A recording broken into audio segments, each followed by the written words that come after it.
Olá, tudo bem? Seja bem-vindo a mais esse diário de bordo, já nesta nova configuração em home office, por motivos de força maior. E vamos entender melhor qual é a relação deste causador da pandemia, o Covid-19, com as doenças crônicas não transmissíveis, que é o problema-tema deste diário de bordo. Afinal de contas, o Vandoir está na Gáutica pesquisando sobre esse tema. Vamos lá!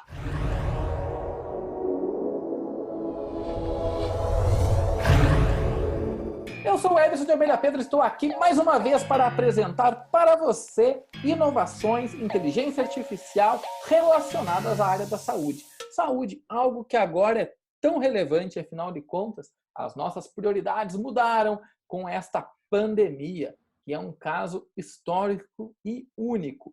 Espero que a gente passe por isso o mais rápido possível, mas enquanto isso, vamos tentar entender o que está acontecendo. Com você, Vandoir. Exatamente, Ederson. A saúde é uma preocupação, sempre é uma preocupação, né? Mas agora algumas questões vêm à tona, né? Quando a gente enfrenta um caos, na verdade, numa área que a gente tanto deveria ah, cuidar, investir, mas a gente sempre sabe que não é bem isso que acontece e a gente tem uma cultura de deixa acontecer e depois a gente vê o que a gente faz. Para que você que ainda não é inscrito no canal, inscreva-se. Afinal de contas, quinzenalmente nós temos conteúdos novos e relevantes para você. Ivan Doir, desde o último diário de bordo, conta pra gente o que você tem estudado, o que você tem feito e, com certeza, nossos inscritos estão curiosos para saber das novidades. Ederson, desde o último Diário de Bordo, a gente falou um pouco como é que estava sendo a experiência, né, de trabalhar em casa e nos acostumar a uma nova rotina, enfim.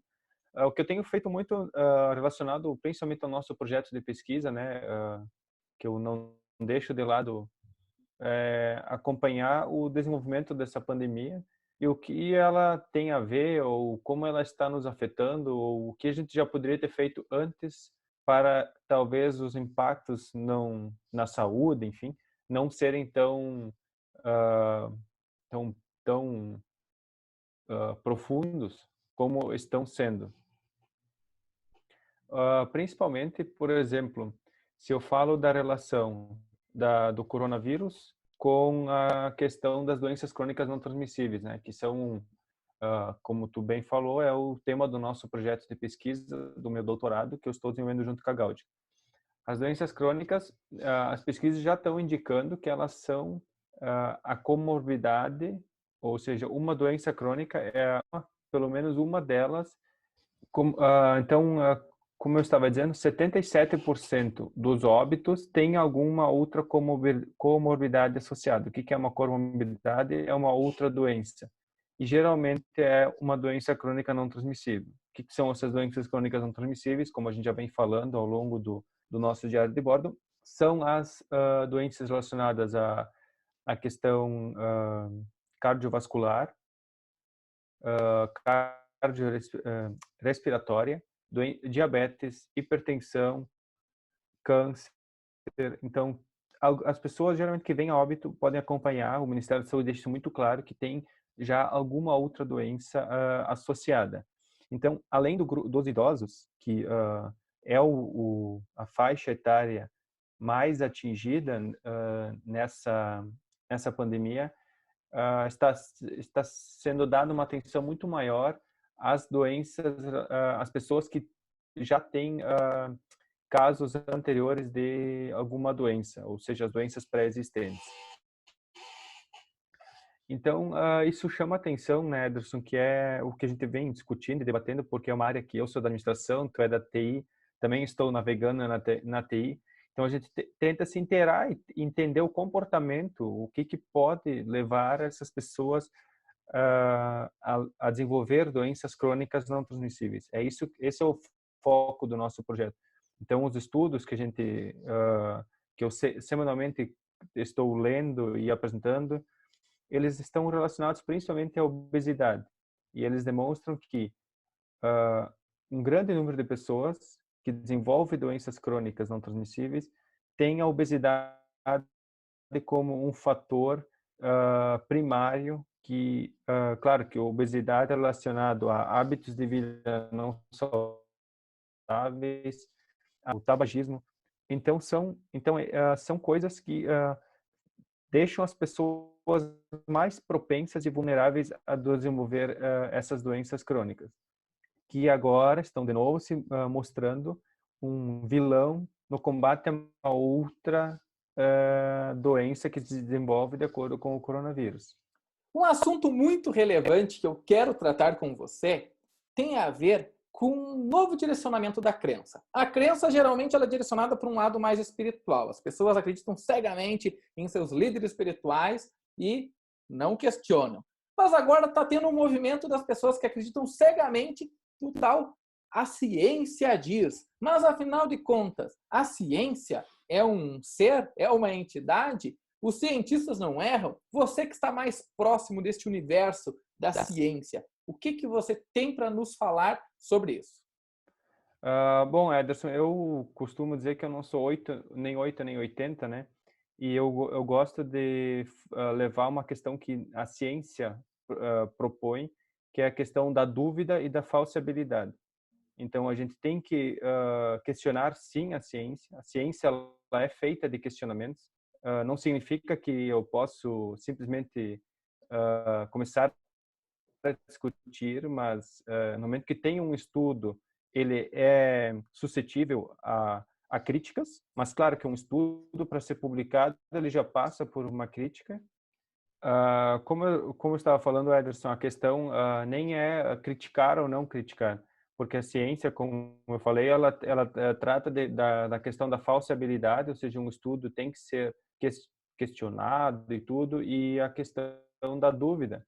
Então, eu não posso deixar esses fatores de fora quando eu falo de um estudo científico. Porém, eu tenho que fazer isso com ciência. Eu não posso simplesmente sair duvidando e questionando sem ter um outro estudo para contrapor isso, entendeu?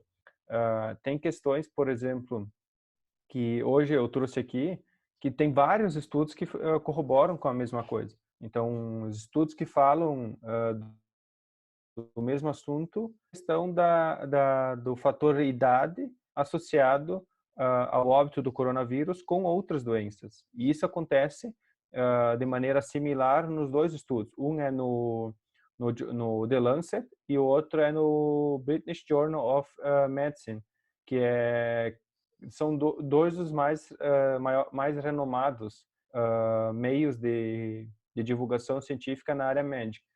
No momento que eu tenho um estudo com a questão do remédio que é a questão do remédio que está sendo utilizado, que é a cloroquina, enfim, suas variações, o que os cientistas estão falando? Eles não estão dizendo que ele não é útil, esse remédio. Só que ele deve ser administrado por profissionais médicos e que os estudos que tem não são fortes o suficiente ainda para indicar o que pessoas estão querendo afirmar. Então, tem que ter um nível de confiança, um estudo, para poder sair afirmando por aí que é bom ou não é. O que está sendo dito por enquanto é que é útil, mas ainda não se tem estudos suficientes para dizer o quanto é útil. Então, as pessoas muitas vezes interpretam mal a ciência e a ciência muitas vezes interpreta mal as pessoas.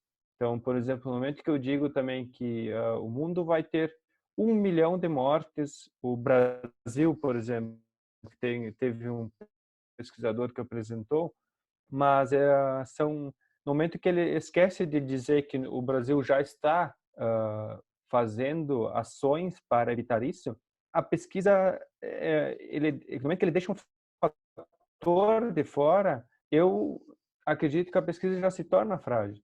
Logo, aquele resultado deveria ser revisto ou estudado. Não, mas muito bom, Vandoir. Parece que agora todo mundo na internet acaba complicando um pouco as nossas conexões, né?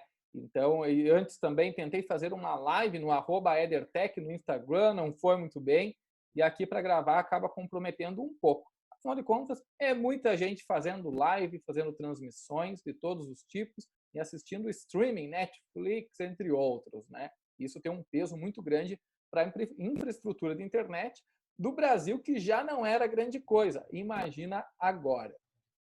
De qualquer maneira, você que está assistindo, você gostou, está gostando, ficou com dúvidas?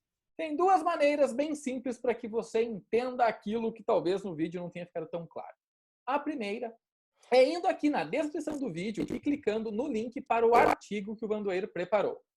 E a outra opção é você fazendo perguntas nos comentários do vídeo, que iremos responder a todos. Faça isso. Muito obrigado. Vandoeiro, agora que a gente já falou um pouco sobre o nosso projeto de inovação, eu quero te falar sobre a tua página no Instagram. Tá bem legal. Eu, todos os dias que tem conteúdo, eu curto, compartilho.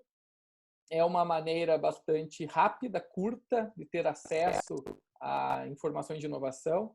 Eu, particularmente, gostei bastante daquele post que você faz, pega a diferença, né, da IA fraca e IA forte. Como eu sigo algumas tags pelo Google Alerta, eu recebi o artigo completo também sobre IA forte e IA fraca, mas eu acho que nem todo mundo tem esse interesse pela inteligência artificial como nós temos. Então, seguir ali pelo @IAaplicada é um bom caminho para que você fique por dentro da inteligência artificial de uma maneira descomplicada.